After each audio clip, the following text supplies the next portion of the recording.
지난 이야기. 해군의 영웅 카를 데니치가 신개념 전술을 선보이며 독일은 영광의 유보트 시기를 맞이했는데 위기에 몰린 영국의 운명은? 데니스가 포로가 될 때부터 자기가 생각했던 전술, 즉 여러 척의 잠수함을 한 곳에 집결시켜서 호송 선단을 공격하는 방법. 잠수함 선단을 만드는. 네, 그걸 1위 때 전술을 울프팩이라고 하는데 진짜 한 줌에 불과한 유보트가 마구 스코어를 올리기 시작합니다. 여름부터 이 로리앙 항구를 사용한 다음부터. 네. 1940년 10월 17일 밤이 영국 해군한테는 아주 악몽의 밤이었습니다. 총 35척의 수송선 중에서 18척이 격침됩니다. 그에 반해서 단 한 척의 유보트 손실도 없었어요.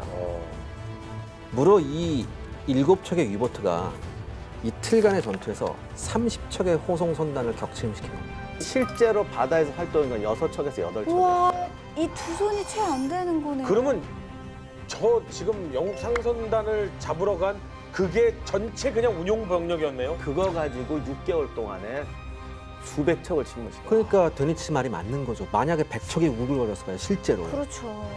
그러면 뭐 이건 전쟁이 끝나버리는 거죠. 해저의 암살자 유보트 세 번째 이야기. 근데 저 갑자기 궁금한 게 왜 베르사유 조약으로 인해서 이제 더 이상 1차 대전 이후에 독일은 잠수함을 만들지 말아라 라고 뭔가 모두가 다 오케이 한 상황이었는데 지금 독일은 몰래 이렇게 만들고 심지어 나가서 영국의 많은 배들을 함락시켰단 말이에요. 이런 거에 대해서 연합국도 그렇고 영국도 그렇고 가만히 있을 것 같진 않거든요. 1935년에 독일이 재군비를 선언하면서 베르사유 조약에 그들 말에 의하면 일부 사항의 폐기라고 하는데 제가 봤을 때는 거의 다 폐기한 거고. 근데 놀랍게도 이때 영국이 독일과 새로운 해군 협정을 맺습니다. 이때 프랑스는 영국한테 배신자라고 격렬하게 비난을 했는데요. 그 협정의 내용이 뭐냐면은 독일 해군은 영국 해군의 35% 수준에서 해군을 보유할 수 있고 잠수함 보유도 가능하다, 이런 내용이었습니다. 이것 때문에 히틀러가 영국은 절대로 우리하고 싸우지 않을 거야라는 믿음을 갖게 된 거예요? 그렇죠. 그리고 또 이제 이 해군 협정에서 한 발 더 나아간 잠수함 비밀 조약이라는 게 있었는데요. 이 조약에서는 나름 영국이 좀 까다로운 좀 이제 규칙을 해요. 일종의 민간 선박에 대한 공격 규정이에요. 그래서 어떠한 경우에도 잠수함은 선박을 정지시킨 후에 그 선박을 수색해서 이게 전략 물자가 담겨 있을 경우에는 납포를 할 수 있다. 그렇지 않은 경우에는 내보내줄 수 있다. 그러니까 이런 조약을 만듦으로 해서 독일군의 잠수함 운용이 제약될 거라고 생각을 했었죠, 영국은. 이게 35년에 났고 우리가 앞서서 계속 얘기했던 건 아까 40년 그렇죠. 때였잖아요. 예. 근데 영국이 너무 독일을 믿은 거 아니었나요? 그러니까 이게 원래는 잠수함에만 해당하는 게 아니라 원래 수상 전투 규약이에요. 그러니까 상선을 적발할 때는 무조건 공격하는 게 아니고, 우리가 왜 잠수함 할 때 뭐 무제한, 무조건 공격 이런 말 많이 하잖아요. 원래는 군함의 배를 정지시킨 다음에 만약에 폭파시켜야 될 때는 승무원을 모두 다 배에다 실은 다음에 빈 배를 공격해서 격침하게 돼 있어요. 잠수함에 다 못할 것 같은데. 바로 그거예요. 그러니까 이거는 잠수함 보고 너희들 전쟁하지 말란 소리예요. 그러니까 데니스가 뭐라고 그랬냐면, 아니 선언을 어떻게 내리냐. 잠수함에 태울 수가 없는데. 그 다음에 더 기가 막힌 건, 잠수함이 만약에 물 위에 떠요. 상선 보고 스톱하잖아요. 네. 해가 왜 스톱해? 그렇죠. 잡지도 못해 도망가면. 잡지도 못하는 게 아니라 받아버리면 끝나요. 잠수함이다. 그 100배, 1000배 크니까. 아니 상선은 암만 작아도 배양 항해하는 상선은 4,000톤은 되는데 유보트가 크대봤자 750톤, 800톤 미만인데 10배 이상. 받으면 잠수함이 아무리 튼튼해도 질량의 법칙에 의해서 무거운 거하고 작은 게 부딪히면 튕겨 나가게 돼 있어요. 그러니까 데니츠는 이거는 말도 안 되는 규약이라고 그래. 근데 더 황당한 거는 방금 말씀하신 대로 영국이 이걸 어떻게 믿냐는 거예요. 네. 그때 처칠이 뭐라고 그랬냐면, 세상에 이걸 지킬 거라고 믿는 영국이 사람들이 이게 말이 되냐. 그리고 수상한테 가서 따져요. 네. 이게 말이 되냐고. 근데 나중에 수상이 뭐라고 그러냐면, 제가 좀 의역을 해야 되는데, 만약 내가 지금 이거 히틀러 믿을 수 없어, 우리도 같이 군비 증강해야 돼라고 말하면 우린 선거에서 진다. 그래서 나중에 처칠이 이거 꼬투리 잡아서 신나게 찍어요. 선거에 지는 게 두려워서 나라를 망하게 하는 게 이게 정치인이 할 일이냐, 뭐 이런 소리 하는데, 아무튼 그 당시에 영국은 군축으로 가면 평화가 온다고 믿었고 그러다 보니까 이 말 안 되는 규정을 지킬 거라고 생각해요. 그리고 또 유럽 쪽에서 바라보면 이 블랙시트가 좀 이해가 가는 게 니네가 뭔데 독일한테 그런 권한을 줘? 우리는 반 찬성도 안 했는데. 그랬더니 독일이 또 기가 막힌 작전을 하나 걸어요. 뭐요? 해군력이라는 걸 증강시키는 거 인정해주면 네. 우리 잠수함 폐기할 수 있다. 근데 독일 해군은 수상함대는 영국의 상대가 안 돼요 지금. 그렇죠. 35%로 묶어놨으니까. 네. 아 좋아 우리 기껏 해야 이거 잠수함 하나 무서운 건데 이거 폐기하겠다. 단 모든 연합국이 동의하면 폐기하겠다고 그래요. 근데 모든 연합국은 절대로 다 동의하지 않아요. 안죠, 생각이 당연히. 다 다르거든요. 네. 그래? 이용한 거네요. 네, 독일이. 그렇게 하면서 야금야금 근데 애초에 이 35년에 갑자기 이게 왜 생긴 거죠? 프랑스 입장에서도 이걸 가지고 영국 너는 진짜 배신자다라고 네. 이야기가 나왔는데 영국은 어찌해서 갑자기 독일한테 이렇게 어떻게 보면 좀 이제는 풀어줄게라는 그때 식으로 당시에 나왔을까요? 어떤 정치적 상황을 보면 그 연합국 특히 영국이 히틀러 정권의 독일을 대단히 깨지기 쉬운 유리공 다루듯 했다는 얘기가 있어요. 그러니까 웬만하면 비율을 맞춰가지고 어떤 좀 큰 일이 안 생기게 하자. 그 당시에 하여간 독일이 히틀러 집권하고 막 무장 나갈 때 연합국 때 전쟁을 안 해야 되니까 가능하면 이제 냅두고 제 소원 좀 적당히 들어. 그러니까 우리가 너무 쪼이면 이거 또 터진다. 그게 1차 대전 끝나고 나서 배상금이라든지 독일을 그렇죠. 굉장히 강하게 쪼이다가 눌렀던 거죠. 이제 슬슬 풀어주면서 재무장 할 때 가능하면 얼러서 좋게 하자 하다가 그렇게 된 거예요. 그래서 사실은 다시 이제 이 현재 상황으로 돌아오면 유보트가 어마어마하게 영국 상선들을 침몰시켰고 뭐 군함도 침몰시켰고 이제 바다를 완전히 장악을 했잖아요. 그럼 영국은 계속해서 이렇게 비리비리하게 당하게 됩니까? 영국이 그럴 영국이 아니죠. 아니죠. 영국이 내린 결론이 두 가지였어요. 첫 번째는 호위 함정의 숫자가 너무 적다는 거고요. 이제서야. 예. 두 번째는 그들이 제대로 훈련이 안 되어 있다는 이런 사실이죠.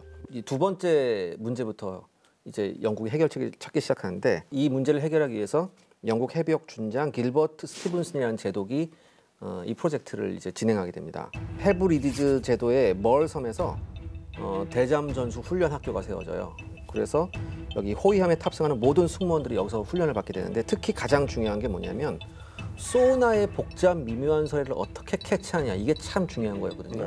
그래서 이 소나 청운병이라고 하죠. 이 청운병을 선발하는 데 있어서 특이하게도 음악 전공자들을 선발합니다. 아하. 왜냐하면 음악 듣는 사람들이니까 좀 예민할 거 아니에요. 그래서 그런 거를 이제 생각을 해서 음악 전공자들을 뽑아서 배치시키고요. 그다음에 이제 훈련을 시키는데 가상의 유보트로서 영국군 잠수함을 내보내고 얘를 찾아야 돼요. 근데 얘를 찾는 거에 실패하면 그날 입항을 못 합니다. 못 돌아와요. 찾을 때까지. 그래서 이런 훈련을 시키고 심지어 배에 있는 취사병까지도 멀리서 실리옷을 보고 저것이 잠수함이라고 판단할 수 있을 때까지 훈련을 시켜놔요. 음식 맛은 안 좋아졌고. 아무튼 영국군이 이러한 것들을 해 나간다는 건 한마디로 반격의 기회를 실마리를 좀 찾아가고 있다는 거잖아요. 네, 그다음에 더불어서 이제 영국도 무서운 게 기술적 진보를 여기서 이뤄냅니다.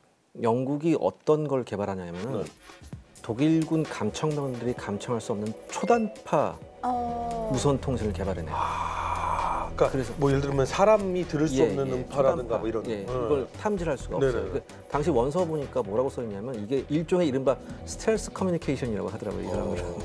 그러니까 이거를 개발해내서 독일군한테 역추적이 안 되고 또 하나 독일군의 통신을 역추적할 수 있는 놀라운 기술을 또 하나 발견해서 요걸 또 배에 탑재하게 되고 두 번째 이때 당시 아직 레이더가 배에 탑재하기가 힘들었거든요. 네. 그때 대수상용 레이더를 최초로 개발해서 이걸 배에 탑재하기 시작합니다. 멀리 떨어져 있는 유보트의 조그만 함교를 탐지해낼 수 있는 고성능 레이더였어요. 그리고 또 하나 이제 영국한테는 조금 다행인 게 독일의 영국 본토 침략이 상륙 작전이 사실상 불가능하다는 걸 깨달았기 때문에 그때까지 그 독일 쪽 연안에 있던 모든 배들을 호위함으로 이제 교체시켜요. 근데 사실 그럼에도 불구하고 호위함의 숫자가 정말 부족했기 때문에 어쩔 수 없이 여기서부터 영국은 자존심을 구기고 미국한테 국어를 아닌 국어를 좀 해야 되죠. 배 좀 주면 안 되나? 그 정도면 좀 다행인데 우리가 보통 이제 처칠하면 항상 당당하고 그럴 것 그렇죠. 같은데 그 기록을 보니까 뻔뻔스러운 아첨도 잘했다고 나와 있을 정도로 이렇게 돼 있어요. 특히 이제 1940년 11월은 처칠로 하여금 단 하루도 편하게 잘 수 있는 날이 아니었다고 하더라고요. 왜냐하면 1940년 11월에 미국 대통령 선거가 있었습니다. 이제까지 처칠은 루즈벨트하고 대단히 좋은 관계를 맺고 있었어요. 근데 만약 여기서 대통령이 바뀌면 처칠은 나 이거 어떻게 해야 되지 이렇게 되는 상황이에요. 재선 되느냐 안 되느냐. 네. 11월에 다행스럽게 루즈벨트가 재선에 됩니다. 네. 그래서 처칠이 한숨을 놨죠. 처칠이 직접 루즈벨트하고 만나서 루즈벨트를 간곡하게 설득합니다. 만약에 미국이 전쟁에 본격적으로 개입한다. 즉 일본과의 전투가 벌어지더라도 저머니 퍼스트다. 미국은 저머니 퍼스트다. 왜 저머니 퍼스트냐라고 했을 때 처칠이 대단히 논리정연하게 얘기를 해요. 만약에 우리가 독일한테 패배해서 대서양의 제해권이 독일로 넘어가게 되면 미국은 대서양과 태평양 두 곳에서 모두의 통상 항로를 잃게 된다. 즉 미국은 대서양과 태평양에서 두 개의 적과 싸워야 되는 상황이 될 것이다. 이건 미국한테 악몽이다라고 얘기를 해요. 여기서 루즈벨트가 처칠한테 설득을 당하죠. 그러니까 설득 당했다기보다는 그 이론에 동조를 한 거겠죠. 그래서 처칠하고 약속을 합니다. 사실 루즈벨트도 그렇게 만만한 인물이 아닌 게 1938년에 왜 뮌헨 협정이라고 있었죠.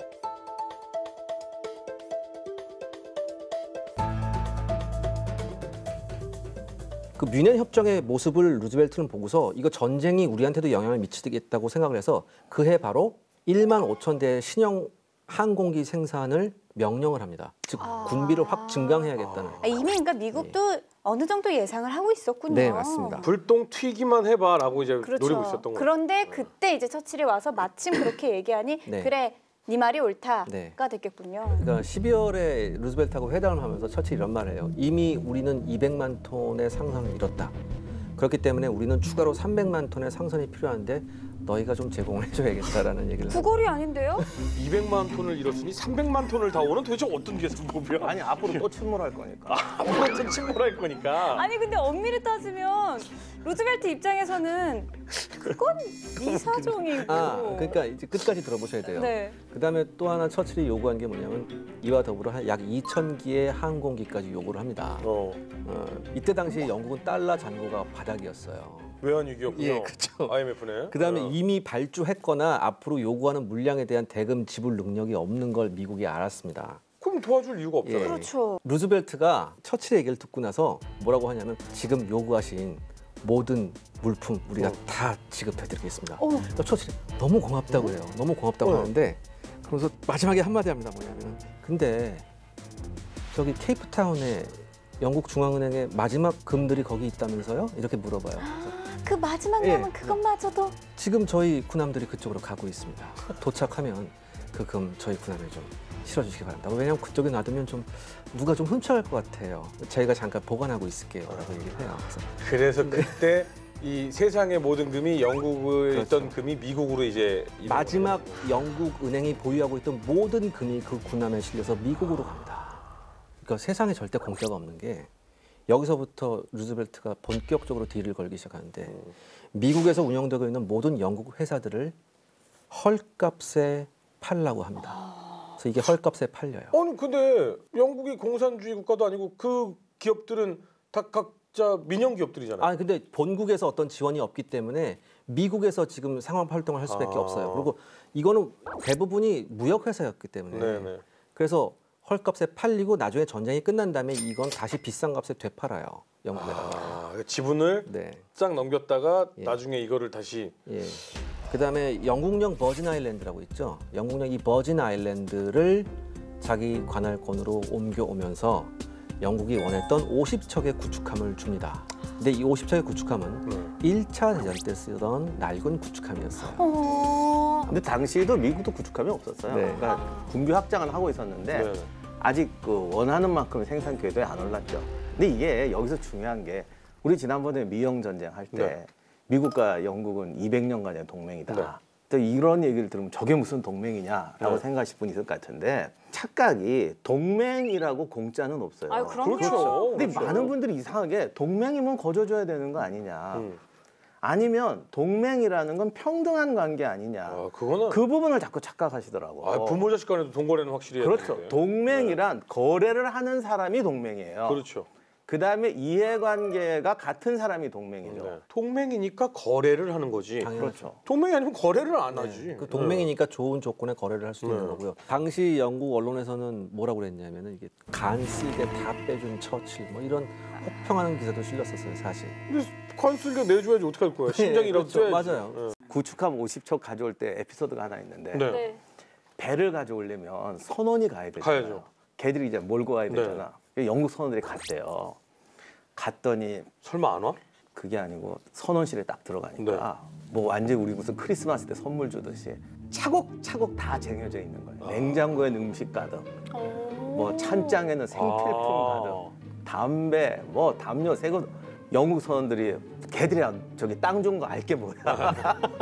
너무너무 감동받았대요. 모든 곳에 다 쟁여져 있는 거예요. 야, 얘들은 정말 진정한 우방이다. 너무너무 감사하면서 배를 몰고 왔대. 네. 이 원래 미국은 해외로 나갈 생각이 별로 없는 나라였기 때문에 설마 배가 가다가 북대서양으로 왔더니 배가 미친 듯이 진동을 하는데 왜? 파도가 장난이 아니야. 아, 파도가 치니까 유리창이 다 깨지더래요.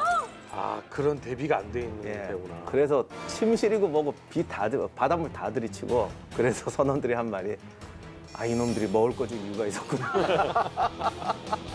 근데 이런 상황이면 영국 입장에서도 신형 구축함을 만들 법도 할 것 같거든요. 문제는 만들려면 6개월 걸릴 그러니까 거죠. 만드는데 앞으로 시간이 많이 걸리지. 지금 미국도 만들기 그래서 지금은 시작했고 50척 가지고 뭔가를 해야 되는 이걸 거잖아요. 갖고 해야 되니까. 아니면 이 50척이 지금 오는데 뭐 창문 깨지고 뭐 휘청휘청하니까 요거라도 좀 더 갖고 와서 활용을 해야 되는데 네. 그 배가 15노트밖에 안 나와요.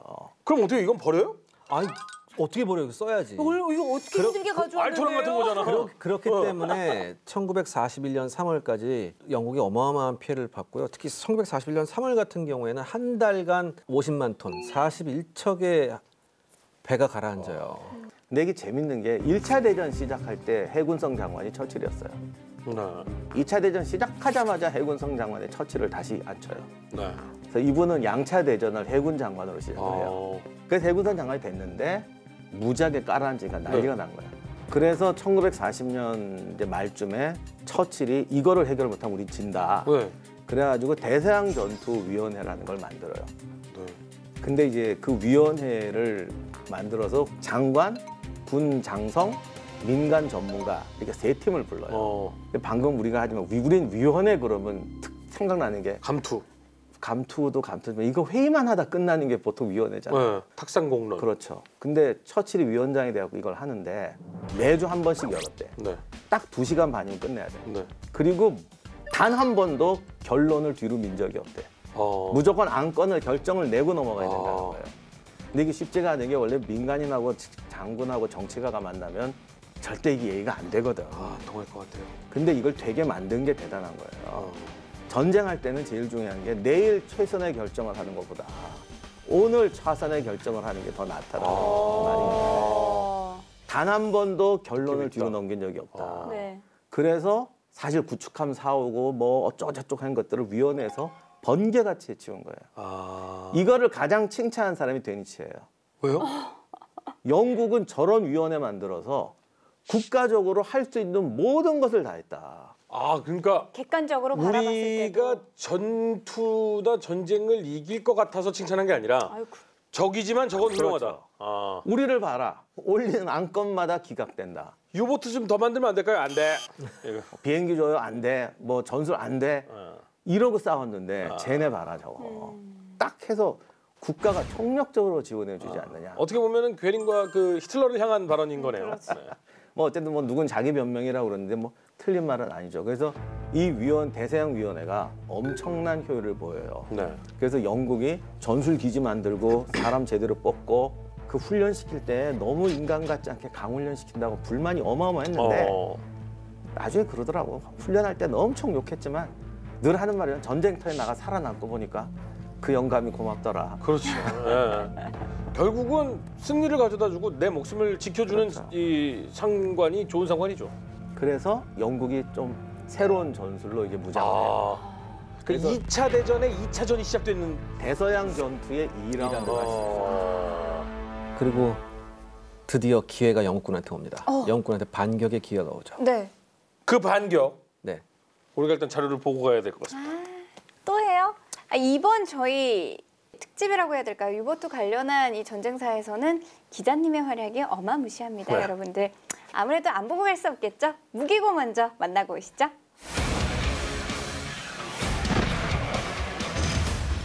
무기고에 오신 걸 환영합니다.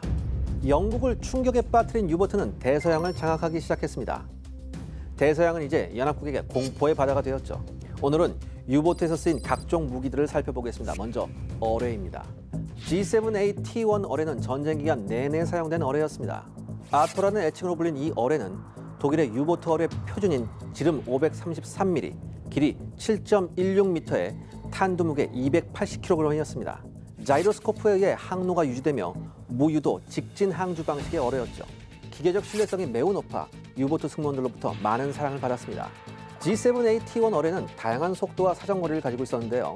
44노트에서는 6km, 40노트에서는 8km, 30노트에서는 14km까지 사정거리를 항주할 수 있었습니다.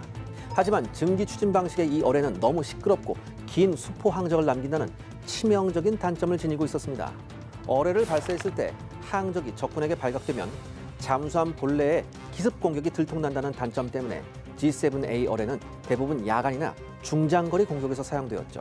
G7E T2 어뢰는 2개의 배터리를 탑재한 어뢰였습니다. 덕분에 증기 추진 방식의 G7A T1과는 달리 수포 항적을 남기지 않는 어뢰였습니다. 적군이 공격을 받고 있다는 사실을 전혀 눈치채지 못했죠. 하지만 단점이 많은 어뢰였습니다. 속도는 30노트로 평균적이었지만 사정거리가 3km에 불과했습니다. 더 큰 문제점은 이 어뢰에 설치된 자기 감응 장치가 전혀 신뢰성이 없었다는 점이죠. 따라서 이를 개량한 G7E T3 어뢰가 개발됩니다. 개량된 G7E T3 어뢰는 유보트 승무원들에게 가장 사랑받는 어뢰였습니다. 사정거리는 5km였고 최고 속도는 역시 30노트였죠. 개선된 새로운 기폭 장치는 실전에서 완벽하게 작용했습니다. 호송선단 공격을 위한 패턴 항주 시스템도 탑재할 수 있어서 매우 치명적인 어뢰였습니다. 후속작인 G7E T4 어뢰는 세계 최초의 음향 유도 어뢰였습니다. 1943년 3월에 도입된 G7E T4는 20노트의 속도로 7.5km까지 항주할 수 있는 어뢰였죠. 사실 독일은 1933년 초반부터 음향 유도 기술을 개발하고 있었습니다. 그리고 10여 년 만에 음향 유도 메커니즘을 갖는 어뢰를 탄생시킨 거죠. G7E T4 어뢰의 도입으로 유보트들은 더욱 깊숙한 바닷속에서 잠수함의 위치를 노출시키지 않은 채 적 호송선단의 스크류 소리를 이용하여 어뢰 공격을 할 수 있었습니다. 하지만 느린 어뢰 속도가 발목을 잡았죠. 게다가 자기 감응 신관이 없어서 비교적 느리고 선체 구조가 약한 민간 상성들에게 효과가 있었습니다. G7ES T5 어뢰는 독일 어뢰의 결정판이었습니다. 2세대 음향 어뢰로 평가받는 이 어뢰는 자기 신관과 충격 신관이 하나로 결합된 새로운 개념의 신관을 탑재하고 있었습니다. 24.5노트의 속도로 최대 5.75km까지 도달할 수 있었던 이 어뢰는 개량을 거듭하여 현대적 어뢰에 근접한 성능을 가지고 있었죠. 심지어 최종 개량형의 경우 수심 50m에서도 발사가 가능했습니다. 하지만 등장 시기가 너무 늦어 별다른 활약은 하지 못했습니다. 다음으로 잠수함에 달린 함포를 한번 살펴봐야겠습니다. 잠수함에 설치된 함포는 보통 덱건이라고 불렀는데요. 덱건은 주로 어뢰로 공격하기 적합하지 않은 소형 수상함이나 비무장 선박에 대한 공격과 방어 무기로 고안되었습니다. 사실 당시 잠수함들은 15발 내외의 어뢰를 싣는 것이 한계였기 때문에 이 덱건을 적절히 사용하는 것이 중요했습니다. 7형 유보트에는 88mm, 1형과 9형 그리고 10형 유보트에는 105mm 덱건이 설치되어 있었습니다. 하지만 시간이 지날수록 이 덱건은 애물단지가 됩니다. 덱건은 수중에서의 잠수함 항행 시 유체 저항을 유발하여 가뜩이나 느린 잠수함의 수중 속도를 더욱 떨어뜨리는 데 일조했죠. 더군다나 연합군의 함정을 공격하고 급속 잠항하는 데 걸리는 잠항 시간 또한 오래 걸리게 해 문제가 많았습니다. 결국 연합군의 대잠 전술이 강화된 1942년과 1943년을 기점으로 덱건은 유보트에서 철거되기 시작합니다. 대신 대공포를 강화하거나 어뢰 탑재량을 늘렸죠. 이상으로 유보트의 무기에 대해 알아봤습니다. 대서양에서 힘의 균형은 다시 연합군 쪽으로 기울 수 있을까요? 이제 다시 대서양의 깊은 바닷속으로 함께 가보시죠.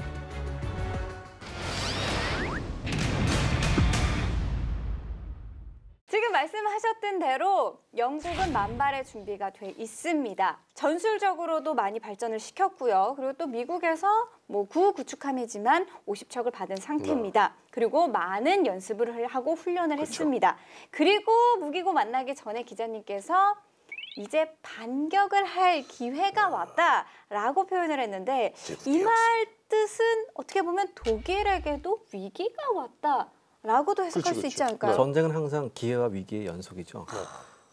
여기서 영국도 차분하게 반격을 했는데 이 반격이 제대로 먹힐 기회가 옵니다. 1941년 3월 6일에 오, 바로네요. 네, 영국 리버풀에서 캐나다 헬리팩스로 가는 OB293 수송선단의 얘기입니다. 네. 일단은 영국에서 출발해서 캐나다로 가는 배이기 때문에 일단 화물선은 텅텅 빈 상태겠죠. 네. 아, 그러니까 네. 빈 게 가서 실어갖고 그렇죠. 와야 맞습니다. 되니까. 네. 근데 이들은 이미 나갈 때부터 유보트들이 매복하고 있다는 걸 알고 있었어요. 이 전파 기술, 이 지금 아까 얘기했던 전파 그 기술로. 전파 기술 때문에 독일군 유보트들이 숨어 있는 장소를 알고 있었어요. 그래서 여기 호위함들이 붙었는데 이때 유보트들은 5척의 잠수함으로 이 선단을 공격하기로 합니다. 그리고 이 5척에는 스캐퍼플로의 영웅 귄터 프린도 있었고요. U-47. 네, 그다음에 독일군 최고의 유보트 에이스 오토 스크래치만 있었습니다. U-99 그 였나요? 중간으로 아, 맞아, 가가지고 U-99. 네. 근데 이제 선수 명단으로 보면 어마어마하죠. 에이스죠. 그렇죠. 드림팀이지, 드림팀. 완전 유보트가 좀 압도적인데 네. 일단 출발은 깔끔했습니다. 2척의 상선이 격침되고 2척이 손상을 입어서 리버풀로 돌아가요. 오. 그런데 이때부터 뭔가 좀 이상했습니다. 영국군 구축함들이 쫓아오기 시작하는데 전에 없이 끈질기게 쫓아옵니다. 그리고 곧 구축함에서 폭내가 투하가 되는데 네. 투하된 폭내 중에 하나가 한스 헤크만 소령의 U-44 함리에서 폭발을 합니다. 그래서 스크루 한 개가 날아가요. 그래서 U-44는 전투에서 이탈해서 로리앙으로 도망가게 되고요. 또 다른 유보트 U-70은 영국군 코르벳함 커벨리하고 아뷰터스로부터 끈질긴 추적을 당합니다. 거의 U-70이 20시간이나 선저에 잠수하고 있다가 완전 산소 부족이 돼서 떠올라요. 근데도 기다리고 있었던 거예요. 예. 와. 그래서 떠올라서 어쩔 수 없이 포로가 되고 함장은 포로가 되기 전에 잠수함에다 폭약을 설치해서 폭파시키고 투항을 합니다. 그다음에 오토 크레치머도 U-99의 오토 크레치머도 정신없이 도망갑니까? 구축함한테 쫓겨다가 어뢰를 전부 다 써버리고 나서 전선에서 이탈합니다. 이제 남은 거는 U-47. U-47 한 척이 남았죠. 귄터 프린. 근데 이 귄터 프린이 참 원래 이 사람 기질이 그런지 몰라도 난 여기서 절대 물러설 수 없어. 그런 타입이에요. 나 혼자라도 어떻게든 저 선단을 저지시킨다. 이런 생각으로 전투에 임하게 됩니다. 그리고 3월 8일 이제 전투 이틀째죠. 천천히 잠수함을 부상시켰어요. 그때 안개가 껴 있었거든요. 네. 딱 부상시켜서 조금 가고 있는데 영국군 구축함 울버린하고 딱 마주칩니다. 아, 울버린. 네, 울버린하고 딱 마주쳤어요. 이때 만약에 경험이 없는 함장이었으면 바로 잠수 그랬어요. 잠수. 근데 잠수해봤자 어차피 걸린다. 그렇죠. 이럴 바엔 선수를 돌려서 전속력으로 부상한 채로 도망가는 게 낫다고 판단을 했어요. 왜냐하면 지금 기상 상태가 안 좋았기 때문에. 또 도망갑니다. 또 도망가서 일단 추격을 뿌리쳤어요. 뿌리쳐서 퀸터 프리는 우리가 구축함을 따돌렸다고 생각하고서 잠수를 했는데 잠수함지 얼마 안 있어서 잠수병들이 가장 듣기 싫어하는 소리가 들려옵니다. 핑핑 소리가 들리기 시작. 그것도 계량형. 네, 완전 계량형이었어요. 핑핑 소리가 들려요. 근데 이 당시 울버린의 함장 제임스 롤랜드가 시간 문제네요. 이런 생각을 했어요. 어느 심도에 지금 잠수함이 있는지 모르니까 네. 심도를 달리한 폭내를 여러 발 투하합니다. 그리고 조금 있다가 제 소나병한테 보고가 들어옵니다. 뭐라고 보고가 들어오냐면 이게 정확한 기록인데요. 무슨 소리가 들립니다. 스크류 샤프트가 덜커덕거리는 소리 같습니다. 이렇게 딱 들려요. 폭내준 한 발이 U-47 스크류 있죠. 스크류의 샤프트, 그러니까 스크류가 달려있는 긴 붐, 예. 그걸 파괴시켜서 스크류 하나가 그 샤프트가 부러졌어요. 아, 그러면서 덜컥 이 소리가 예. 난 거군요. 아니 그게 덜컥 떨어진 게 아니라 아예 떨어졌으면 괜찮지. 네. 돌면서 계속 소리를 내. 아, 득컹. 그러니까 고장난 선풍기처럼. 아. 그러니까 이제는 도망갈 수가 없게. 그러면 정확하게 그 위치 위에서 여기 밑에 있다는 걸 알게 그렇죠. 되는 거군요. 근데 U-47은 그 사실을 모르고 다시 한번 부상을 시도합니다. 안 돼요. 예, 부상을 그러니까 1해리 정도 벗어나서 부상을 시도했는데 안 돼. 불과 수백 미터 밖에서 울버린이 정확히 쫓아오는 걸 다시 봐요. 긴급 자망했는데 이미 때는 늦었죠. 폭내가 다시 발사되고 U-47에 있던 승무원 44명을 포함해서 전원이 전사합니다. 그가 어떻게 보면 독일의 세계 제2차 대전에 이 포문을 열었던 승전보를 울렸던 영웅이었던 U-47이 네.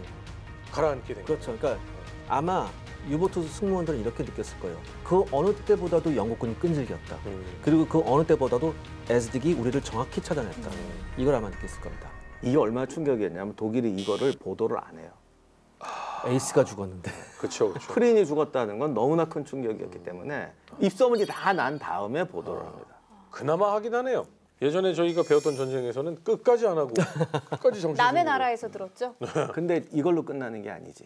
네. 얼마 후에 이제 도널드 맥킨타이어 대령이 지휘하는 5척의 구축함과 2척의 코르벳으로 구성된 호위 함대가 50척의 선단을 이끌고 이제 가고 있었는데 어디로 가고 있었냐면 유보트들이 가장 좋아하는 해역으로 가고 있었어요. 이게 이른바 웨스턴 어프로치라고 해서 여기서 항상 당했었거든요, 유보트한테. 그리고 더군다나 이 선단은 전날 밤에 유보트의 공격으로 1만 톤급 유조선을 잃어버린 상태였어요. 신경이 날카로웠는데 갑자기 맨 앞에, 그 선단 맨 앞에 있었던 구축함이 하나 있었습니다. 시미터라고. 이 시미터한테부터 전문이 날라옵니다. 전방 유캐리, 적 잠수함 발견. 근데 이건 얼마 전까지만 해도 상상도 못했거든요. 절대 못 보는 거리거든요. 왜냐하면 첫 번째, 교수님이 말씀하셨듯이 전방 유캐리에 있는 잠수함을 발견해? 안 되죠. 그것도 밤에 네. 레이더로 찾은 거예요. 아, 레이더 기술 예. 그래. 두 번째는 뭐냐면은 얼마 전까지만 해도 통신을 못 해요. 통신하면 유보트한테 들키니까. 그러니까 밤에는 각자 알아서 가야 되는 거예요. 근데 밤에 초단파로 통신이 되는 거예요. 그러니까 모든 구축함에 통신이 다 들어왔어요. 어디에 유보트가 있다. 그쪽으로 가자. 그래서 이제는 예. 능동적으로 적극적으로 가고 있네요. 그렇죠. 그래서 그 세 척의 구축함이 그쪽으로 갔는데 유보트가 황급히 잠수하면서 도망갔어요. 그래서 아, 유보트가 도망갔나 보다라고 해서 다시 선단으로 복귀했는데 아니나 다를까 선단에서 2척의 수송선이 격침되고 있었어요. 도망갔던 애가 다시 돌아온 거예요. 이게 보통 유보트 가면 도망가는데 네. 상상 초월하는 인간들이 그 유보트 함장들이어가지고 네. 용감하게 되돌아온 거죠. 다시 1시간이 흘렀습니다. 그런데 다시 해역 일대를 수색하고 있던 구축함 한 척으로부터 또 전문이 옵니다. 적 잠수함 발견, 북쪽으로 도피 중, 손상된 것 같다. 이렇게 해요. 왜냐하면 아까 그때 유보트가 공격을 했을 때 그 근처에다가 폭내를 막 투하했었거든요. 근데 거기 하나에 손상을 입은 거예요. 이 유보트가. 근데 이것도 마찬가지죠. 달밤에 갑자기 멀리 있는 유보트를 발견해 또 레이더가 찾아낸 거예요. 그 유보트는 이 정도면 안전하다 생각해서 부상했던 거예요. 근데 레이더가 찾아낸 거예요. 그러니까 지금 독일의 유보트는 영국의 레이더 기술이 이렇게 있다는 걸 전혀 모르고 있었던 거고. 근데 쫓아갔어요. 그러니까 이 유보트는 활짝 놀라죠. 뭐지? 이때 이 유보트도 판단을 한 겁니다. 여기서 다시 잠수해봤자 또 걸린다. 왜냐하면 지금 손상된 상태니까 잠수도 못하니까 어쩔 수 없이 유보트에 있는 포가 있어요. 105mm 포. 그거를 돌려서 저항을 하려고 했었어요. 저항하려고 하면서 유보트를 이렇게 돌렸는데 이 구축함 바노크라는 구축함이 있었어요. 이 바노크가 함장이 판단을 합니다. 야, 저거 포로 할 게 아니라 들이받자. 바로 그 유보트 중간을 허리를 들이받습니다. 그리고 그 순간에 조동강이 나요. 유보트가. 그래서 침몰하고 있었던 이 잠수함의 번호가 있잖아요. 그걸 딱 보니까 U100이라고 써 있어요. 여기 누가 타고 있었냐면은 요하임 쉬프케라고, 이 사람도 유보트 에이스 중에 한 명이에요. 연합군한테 공포의 대상이었는데 이렇게 되면서 승무조원 전원이 전사합니다. 근데 놀라운 건 여기서 끝나지 않았습니다. 아까 이 선단을 공격한 유보트가 한 척이 아니고 2척이었어요. 네, 그리고 그쵸? 놀랍게도 아까의 그 폭내 공격에 2척 다 손상을 입은 상태였어요. 그럼 한 척은 어디 갔어? 예, 이 한 척이 이 U100이 침몰된 지 얼마 안 있다가 또 그 한 발견되나요? 척이 갑자기 팍 떠오릅니다. 영국 구축함들이 한 포를 돌려서 걔를 쏘려고 해요. 네. 바로 이때 유보트 사령탑에서 백기가 올라오나요? 조명 신호가 깜빡깜빡해요. 이건 항복의 의미예요. 그 기동 불능 기동 불능 상태였어요. 배를 옆에다 대고서 유보트에 있는 승조원들을 이제 끌어올려요. 맨 마지막에 누가 딱 끌어올리는데 함장이에요. 누구냐 하면 유보트 최고의 에이스 오토 크레츠머가 여기서 포로가 됩니다. 오토 크레치머가 아까 또 돌아온 거죠. 또 돌아. 다른 배 타고 또 온 거예요? 아니, 보급을 그냥 받고 보급을 받고 다시 돌아온 거죠. 자, 근데 이 오토 크래치머를 어떻게 알았냐? 화면 한번 잠깐 보시죠. 바로 저 훈장을 보고 1939년 네. 나치 철십자 훈장. 저게 뭐냐면 고급 철십자 기사장이라는 거예요. 가장 고급 최고 훈장. 혹은 고급 기사 철십자장이라고 하는 건데 이게 뭐냐면은 만약 동부정선 같으면 네. 적기 200대를 떨어뜨리는 에이스한테 주는 훈장이에요. 와. 이건 지금도 암암리에 거래가 되는데 부르는 게 값이라고 하더라고요. 지금 이게. 이 훈장이요? 예. 그러니까 보통 철십자 훈장 그러는데 철십자 훈장이 등급이 되게 많아요. 네. 2급, 저거는 정말 받은 사람들. 이거 위에는 딱 한 단계밖에 없어요. 저기 좀 고겹이라고 해서 지금 네네네. 무슨 나뭇잎 모양 있죠. 미역 같아요. 거기에 다이아몬드 박힌 게 최고예요. 그거는 그러면 뭐 롬멜이나 뭐 이런 사람들이 받는 뭐 거예요? 그런 정도죠. 그 훈장을 보고서 알아봐요. 이거 받은 사람 왜냐면 영국 정보부도 알고 있었거든. 이거 당신 그러니까 오토 크래치머라고 하니까 뒤집어지는 겁니다. 그러니까 잠수함 부대에 유일하게 이거 받은 사람 한 사람인데 너 누구나 이렇게. 마지막에 딱 올라오는데 목에 쌍안경을 걸고 있었대. 네. 그 렌즈로 유명한 짜이츠 렌즈요. 독일의 짜이치 렌즈. 예, 그거 네네. 짜이츠 쌍안경을 딱 걸고 있는데 딱 보고 그땐 쌍안경이 귀했나 봐요. 저런 거 걸고 있으면 보통 애가 아닌데 그리고 우르르 가서 알아봤더니 세상에 이게 오토 크래치머인 거야. 훈장이 빠. 그래서 어떻게 되나요? 그 그들이 사람은 다 같이 이제 영국 지금 유보트는 끝장난 거 아니에요? 예, 이렇게 돼서 이제 완전히 주도권이 영국군한테 넘어오고요. 이때가 3월 8일인데 이날 밤에 미국에서 무기 대여법이 상원에서 통과가 돼요. 대여. 영국의 예. 무기를 대여한다. 자, 근데 이번에도 공짜가 아닙니다. 당연하겠죠. 루즈벨트가 요구한 게 이거예요. 그린란드에다가 자기네 기지를 설치하고 아이슬란드에 주둔하기도 영국군을 교체한다. 또 하나 있습니다. 영국은 전 세계에 자신들이 가지고 있는 비행장 8곳을 미국한테 넘겨주기로 합니다. 그 얘기는 그 지역을 네. 미국에게 양도하는 그렇죠. 거예요? 아니 비행장. 비행장만? 비행장 기지를 주. 예, 근데 사실상 모든 미국의 그 물자가 없으면 안 되는 상황이니까 사실상 미국의 비행장이 되는 거나 마찬가지예요. 아니 지금 영국이 가진 게 땅밖에 없잖아.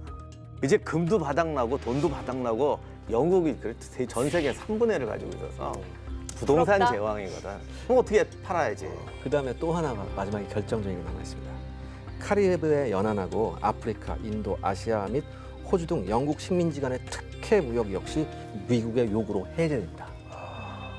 그러니까 영국이 식민지에서 벌어들이는 수익들이나 이익들을 네. 더 이상 할 수 없다. 그게 아니라 어. 특혜 무역이라는 게 뭐냐면 걔네들하고 얘기할 때는 영국은 관세가 없어요. 다른 나라는 관세를 많이 물리고 하지만 미국한테는 관세를 안 물립니다. 미국만? 예. 그러니까 우리도 같이 하자 이거죠. 같이.